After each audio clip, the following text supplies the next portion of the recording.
মুত্তালিবী হযরত আর Abu Lahab direct Abdul মুত্তালিবের বোনা।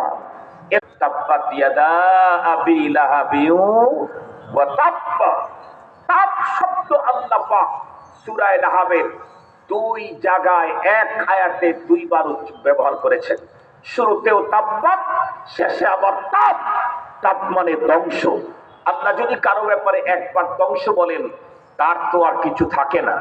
এরপরে দুইবার বলেছেন রব্বুল আলামিন, তার মানে আবু লাহাবের ধ্বংস এটিকে রদ করার পৃথিবীর কেউ নাই।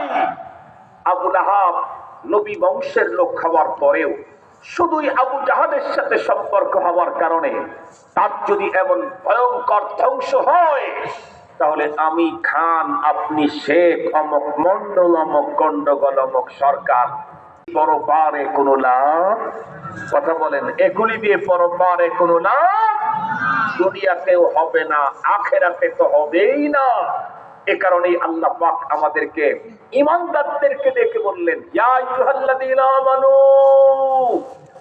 এই ঈমানদার, ইত্তাকুল্লাহ, তাকওয়ার মতো গুণ সে পরপারে নবীজির সাথে দাঁড়াবে। আর আবু লাহাব পয়গম্বরের রচনার সাবজেক্ট ছিল সম্পর্কের মূল্য। কিছু কি বুঝাইতে পেরেছি? আমি কিছুটা বুঝাইতে পেরেছি। গেছে ফামিন্নি, এটা আমার নিজের ব্যক্তিগত জাহালতের কারণে আমি আমার আলোচনাকে আর দীর্ঘায়িত তর্ক করবেন উনি যখন। আর যদি বলেন যে না, আমার এহকালেও পাওয়ার দরকার, পরপারে আরো বেশি দরকার, তাহলে আল্লাহওয়ালাদের সাথে সম্পর্ক করেন। আল্লাহ আমাদেরকে তৌফিক দান করুক। ওয়া আখিরু দাওয়ানা আনিল হামদুলিল্লাহি রাব্বিল আলামিন। আসসালামু আলাইকুম ওয়া রাহমাতুল্লাহি ওয়া বারাকাতুহু। সাজাদ ডাক দেবো মাকে।